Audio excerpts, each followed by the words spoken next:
Há uma previsão, Zero Hora publica isso hoje na sua capa, de que a gripe A atinja o pico aqui no estado a partir do dia 15 de julho, ou seja, na segunda quinzena desse mês. Há 4 anos, Rosane, estávamos todos nós com cuidado máximo, né?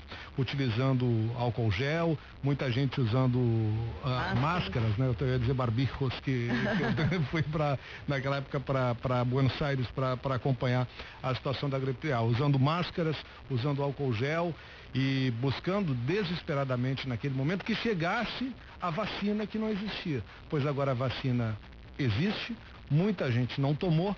Agora, e a vacina nesse momento é escassa, até por falta de demanda, que ocorreu até que a gripe voltasse aqui no estado. Que cuidado a gente toma a partir de então, para quem não tomou a vacina?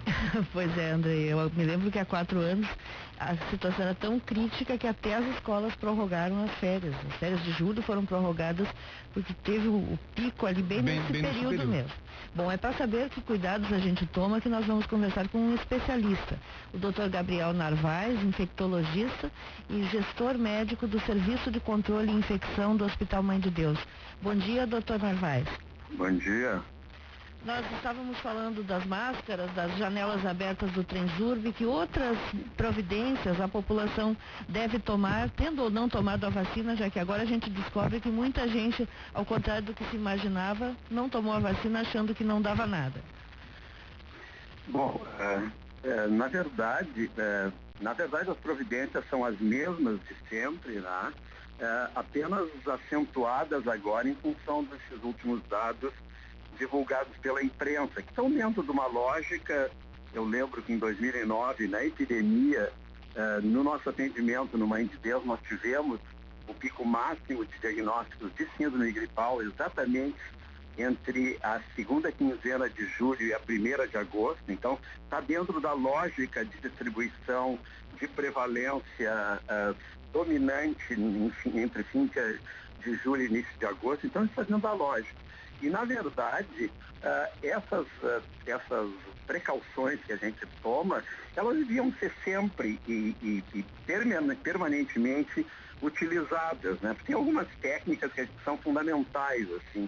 O ato de espirrar ou de tossir deve ser feito sobre o cotovelo e não sobre as mãos, né? Porque deve ter, na verdade, quando nós espirramos ou tossimos nas mãos, nós terminamos espalhando o vírus pelas superfícies, e esse contato indireto, se depois a pessoa toca e leva a mão à boca ou ao nariz, ela pode se contaminar, né? À medida do possível, mas fico imaginando com esse frio, que às vezes é complicado, uma boa circulação de ar, o que é difícil, né?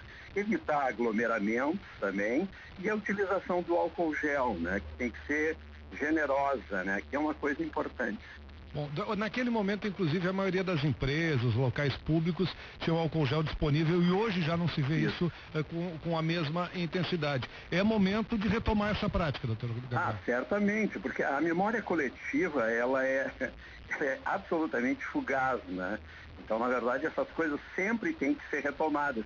Mas é importante que se coloque, porque, claro, a ênfase sempre ela é impactante, se dá através da mortalidade, mas é importante que se diga que nós continuamos em níveis endêmicos, nada mais do que isso, né?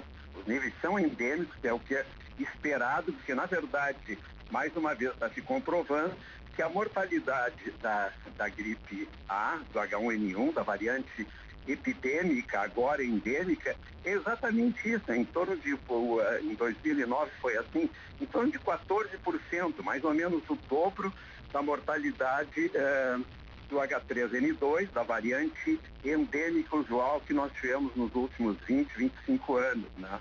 E a outra coisa importante é que isso se dá a partir de um denominador muito específico, que são os casos de síndrome respiratória aguda grave, ou seja, aqueles pacientes que ficam mal o suficiente para ter que internar, e não usando como denominador os casos de síndrome gripal, que é a simples presença de febre ou averiguada ou referida, mais tosse ou dor de garganta, né? Isso simplesmente já caracteriza a síndrome gripal. E síndrome gripal a gente tem muito caso, mas poucos desses, em 2009, na nossa experiência, apenas 2% desse total de casos de síndrome gripal exigiram internação, e a mortalidade fica exatamente em cima dos pacientes internos. Então a gente também tem que ter uma visão, digamos assim, do ponto de vista epidemiológico, mais ampla do que significa essa mortalidade, né? Doutor Gabriel, Léo Sabala aqui de Brasília, tudo bem? Ok, tudo bom? Tudo bem, doutor. Eu lembro que quando eu morava em Porto Alegre tinha muito essa questão que o André comentava aí no início da janela do ônibus, manter a janela aberta. Só que eu lembro também que no pico do inverno, doutor, aí era um dilema, abrir a janela, passar frio ou abrir a janela para manter a circulação e evitar gripear? Não, é que assim, na verdade as coisas nem tanto ao mar nem tanto à terra, né? Se em contraposição ao desconforto de tu manteres janelas abertas e consequentemente permitir uma circulação do ar nos ambientes restritos e de grande proximidade, por outro lado, isso pode ser parcialmente neutralizado, como eu falei de início, pelo hábito muito incomum entre nós de espirrar ou tossir na dobra do cotovelo. Se tu fizeres isso, o espalhamento de vírus nas superfícies fica muito pequeno. E como a formação de aerossóis do espirro, ela tem um alcance limitado, se fizer esses atos na dobra do cotovelo, tu minimiza em muito a contaminação do ar por aerossóis e a contaminação direta de superfícies, porque tu vais absorver a maior carga de vírus na dobra do cotovelo. Repito, é uma prática incomum, parece uma coisa absolutamente banal, mas do ponto de vista epidemiológico é muito, muito interessante para a contenção do espalhamento do vírus em ambientes restritos. O senhor está falando, nós estamos testando aqui no estúdio.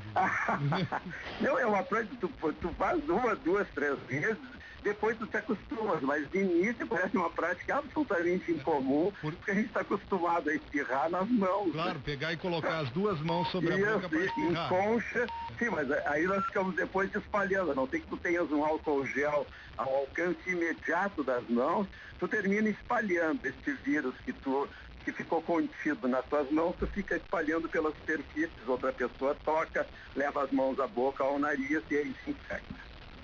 Bom, doutor Narvaez, eu fiquei até surpresa em ver a quantidade de pessoas que procuram a vacina da gripe A agora que nós estamos diante desse aumento do número de casos, porque me parecia até que a vacina fosse uma coisa da nossa cultura até, descubro que não é. Pois bem, para as pessoas que não se vacinaram, o senhor tem, a recomendação deve ser diferente, ou porque também quem se vacina acha, eu estou imune, mas 100% imune não estamos, né? Não, ninguém está 100% imune. Na verdade, esse percentual é bastante alto nas pessoas jovens ou da faixa dos 20 aos 50 anos, mais ou menos, porque essas têm a imunidade. Quando não tem nenhuma doença que comprometa a imunidade, tem uma imunidade virtualmente plena. E aí a proteção é de virtualmente 100%. Agora, nas outras faixas, as crianças pequenas, e na terceira idade, em algum grau em gestantes também, essa proteção nunca é plena. Isso é um lado da questão. O outro lado é que até os números não são ruins. Eu tenho dados recentes da Secretaria da Saúde, obtidos agora de manhã. Nós tivemos uma cobertura vacinal de mais de 73% de gestantes, 88% de crianças entre 6 meses e 2 anos e quase 78% em idosos. Então não foi uma cobertura realmente tão ruim. Por outro lado, uma coisa, duas outras variáveis são importantes. Primeiro, uma campanha, às vezes irracional, que nos Estados Unidos já tem grupos até organizados, quanto a eventuais malefícios da vacina, o que é uma coisa completamente absurda, por se tratar, não sei de situações específicas, sobretudo de pessoas alérgicas ao ovo, por se tratar de um vírus inativado, ele não vai representar problema maior. E segundo, é que quando a pessoa for se vacinar, ela tem que saber que isso é uma proteção para influenza. E as pessoas ficam muito frustradas quando tem resfriados comuns, que para elas tudo fica sob o mesmo guarda-chuva e sob o mesmo diagnóstico, né? Tem febre, tem dor pelo corpo, corre o nariz, fica espirrando, dor frontal na cabeça. Isso é um resfriado comum e isso a vacina não protege.